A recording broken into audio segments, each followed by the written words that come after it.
आज से 2 साल पहले हमारे विदेश मंत्री डॉक्टर एस जयशंकर जब वो रशिया के दौरे पर गए थे तो दोस्तों उन्होंने रशिया को एक लिस्ट ऑफर करी थी। उन्होंने कहा था कि हम चाहते हैं कि ये सारा का सारा जो सामान है ये आगे से रशिया जो है वो भारत से मंगवाया करे सो दैट इंडिया को रशियन मार्केट एक्सेस मिल सके। ये खबर दिसंबर 2022 की है, लेकिन दोस्तों उसके बाद से लेकर अब तक रशिया ने हमें कभी भी प्रॉपर मार्केट एक्सेस ऑफर नहीं किया था। लेकिन दोस्तों आज जो टेबल्स हैं वो टर्न हो चुके हैं एंड अब आप लोग देख सकते हैं कि रशिया खुद आगे बढ़कर के भारत के पास आया है। अब उनके द्वारा भारत को एक लिस्ट भेजी गई है कि ये सारा सामान है जो कि हम लोग इंडिया से मंगवाना चाहते हैं। आप लोग यहाँ पे देख सकते हैं खबर आज से कुछ ही दिन पहले सामने आई है। द हिंदू की ये खबर है, रशिया एक रेंज ऑफ इंपोर्ट्स इंडिया से मंगवाना चाहता है जिसमें कि मेडिकल अप्लायंसेज हुए, इंजीनियरिंग अप्लायंसेज हुए, उसके बाद और कई सारी चीजें हैं जो कि उन्होंने इस लिस्ट में मेंशन करी है। इसी चीज के बारे में दोस्तों हम लोग बात करने वाले हैं कि क्या क्या वो चीजें हैं जो कि रशिया भारत से इंपोर्ट करना चाहता है एंड इसका भारत को क्या फायदा होगा, कैसे हमारा जो ट्रेड डेफिसिट है जो कि रशिया के साथ बहुत ज़्यादा बड़ा हुआ है उसमें हमें कैसे इसमें फ़ायदा देखने को मिलेगा, उसको भी हम लोग समझने का प्रयास करेंगे। आइए शुरू करते हैं मेरे साथ। मेरा नाम है अनिरुद्ध। यदि आप लोग हमें फॉलो करना चाहते हैं, हमारे लेक्चर्स के अपडेट्स को प्राप्त करना चाहते हैं तो यहाँ पर दिए गए टेलीग्राम चैनल्स के माध्यम से ऐसा कर सकते हैं। दोस्तों आगे बढ़ने से पहले बताना चाहूँगा कि अनअकैडमी के सभी ऑफलाइन सेंटर्स में आप लोग GS फाउंडेशन बैचेज में एनरोल कर सकते हैं at a very low price of 59,999 and हमारे जो ऑफलाइन सेंटर्स हैं ये नई दिल्ली के करोल बाग, नई दिल्ली के मुखर्जी नगर, उत्तर प्रदेश के प्रयागराज और बिहार के पटना में आ चुके हैं, जहां पर GS बैचेस के साथ साथ CSAT, essay writing classes, current affairs coverage and test series जैसी सेवाएं अवेलेबल करवाई जाती हैं। कोई भी डाउट है, कोई भी क्वेरी है,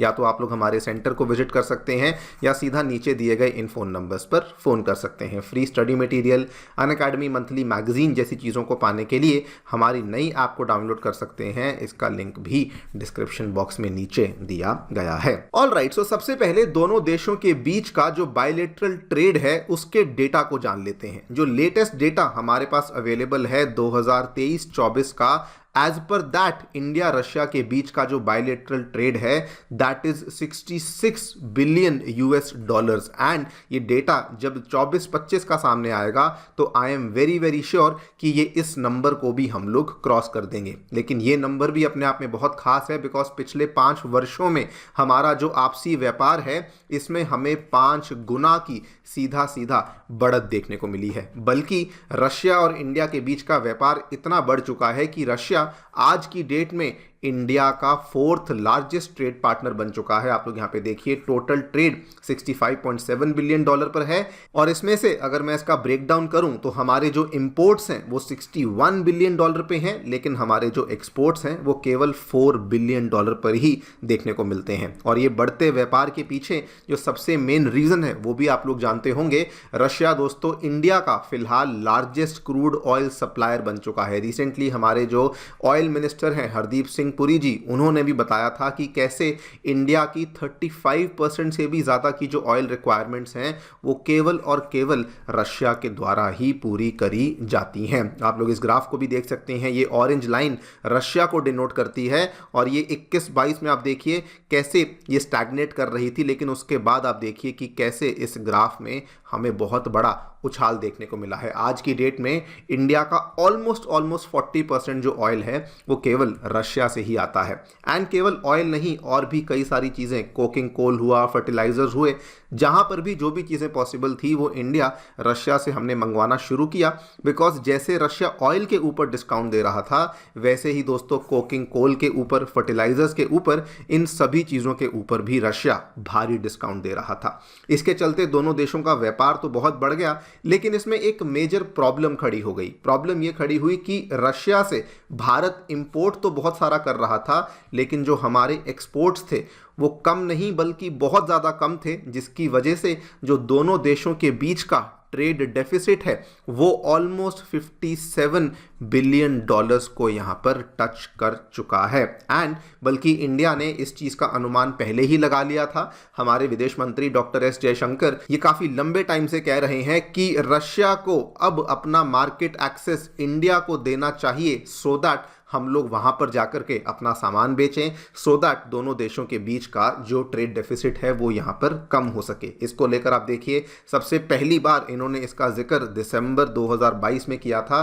इन्होंने एक लिस्ट ऑफर करी थी जिसमें ऑलमोस्ट 500 के आसपास आइटम्स थी जो कि मेंशन करी गई थी। और आप इनका स्टेटमेंट देखिए, इन्होंने कहा we have given the Russians a set of products which we believe we are very competitive in and which we should be getting access to the Russian market. लेकिन दोस्तों उसके बाद भी कोई यहाँ पे डेवलपमेंट नहीं हुई, बल्कि जस्ट आज से 2 महीने पहले भी इन्होंने सेम बात का जिक्र किया। इन्होंने कहा कि ट्रेड डेफिसिट हमारे लिए बहुत बड़ा कंसर्न बन चुका है एंड हम चाहते हैं कि रशिया अपना मार्केट एक्सेस भारत को दे। इवन FTA साइनिंग को लेकर भी डॉक्टर जयशंकर कई बार बातचीत कर चुके हैं कि हम चाहते हैं कि रशिया के साथ इंडिया का FTA साइन हो सके सो दैट हमें भी adequate Russian market access basically मिल सके। लेकिन वो चीज़ आगे नहीं बढ़ रही थी। लेकिन अभी दोस्तों फाइनली आप देखिए, रशिया ने एक रेंज ऑफ इंपोर्ट्स इंडिया से सीख किए हैं from India including the engineering appliances. खबर जस्ट आज से कुछ दिन पहले सामने आई है।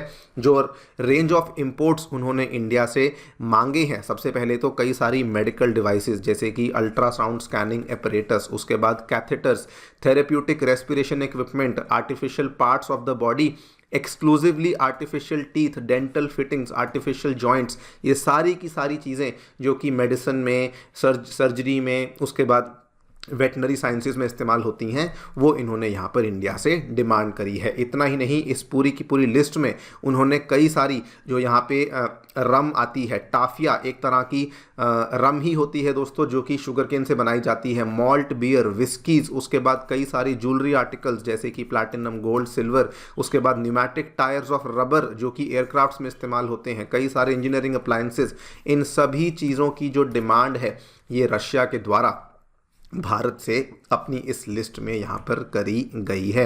एंड इस चीज़ को जैसे ही ये डिमांड सामने आई, इस चीज़ को लेकर हमारी जो कॉमर्स मिनिस्ट्री है उन्होंने अनाउंस किया कि जो भी लोग जिनके रशिया के साथ लिंक्स हैं, जिनके रशिया के अंदर जाकर के कुछ सेटअप किए हुए हैं, अब उनको अनुमति दी गई कि आप ये वाली अपॉर्चुनिटी को अवेल कर सकते हैं एंड अब आप रशियन मार्केट में ईजीली एंटर कर सकते हैं। नाउ इसका फ़ायदा क्या होगा? सबसे नंबर 1 तो दोस्तों इससे हमारे एक्सपोर्ट्स बहुत बढ़ जाएंगे। ऑब्वियसली आपको मालूम होगा हमारे एक्सपोर्ट्स में जो मर्चेंडाइज एक्सपोर्ट्स हैं वो थोड़े कम रहते हैं, लेकिन अगर हमें रशियन मार्केट का एक्सेस मिलेगा तो ये हमारे लिए एक बहुत बड़ा बूस्ट बन जाएगा। नंबर 2, इससे इंडियन एक्सपोर्ट्स डाइवर्सिफाई हो जाएंगे। अभी तक हमारे जो एक्सपोर्ट्स हैं वो आपको मालूम होगा कुछ कुछ कंट्रीज़ में ही हमारे एक्सपोर्ट्स जाते हैं, जैसे USA हुआ, चाइना हुआ, उसके बाद मिडल ईस्टर्न कंट्रीज़ में जाते हैं। लेकिन अब हम लोग एक नई मार्केट में एक्टिवली एंटर कर जाएंगे जिससे हमारे एक्सपोर्ट्स जो हैं वो डाइवर्सिफाई भी हो सकेंगे। एंड लास्टली सबसे इंपॉर्टेंट चीज़, जो अभी हमारा ट्रेड गैप है जो कि साल दर साल बढ़ता जा रहा है, 57 बिलियन डॉलर पे हो चुका है, हमारे अगर एक्सपोर्ट्स बढ़ेंगे तो रशिया के साथ हमारा ट्रेड डेफिसिट का जो गैप है वो भी यहाँ पर कम हो जाएगा। सो येस, ओवरऑल ये भारत के लिए एक बहुत ही शानदार डेवलपमेंट है। एंड वैसे आपको बता दूं, एंड इवन दो ये वाली जो चीज़ है ये वेस्टर्न कंट्रीज़ को बहुत अच्छी नहीं लगेगी कि इंडिया और रशिया के बीच का जो व्यापार है ये कम नहीं होगा, ये रुकेगा नहीं, ये बढ़ता ही जाएगा। बिकॉज अब दोस्तों दोनों देशों के बीच में 3 रास्ते आ चुके हैं। एक तो पहला जो सुएज कैनाल का रास्ता था वो तो है ही। नंबर 2 जो हमारा international north south transport corridor है वो भी एक्टिवेट हो चुका है। एंड नंबर 3 अब तो हमारा जो चेन्नई व्लादिवोस्तोक वाला कॉरिडोर है ना, ये भी एक्टिव हो चुका है। ये भी आप देखिए, आज से 1.5 महीना पहले हमने इस चीज़ को लेकर वीडियो भी बनाई थी जिसको आप जाके देख सकते हैं कि अब चेन्नई व्लादिवोस्तोक वाला जो कॉरिडोर है वो भी दोस्तों ऑफिशियली एक्टिवेट हो चुका है। देखते हैं आगे चलकर क्या होता है। आपकी क्या राय है हमें डेफिनेटली बताएं कमेंट सेक्शन में। Thank you so much for listening, stay tuned.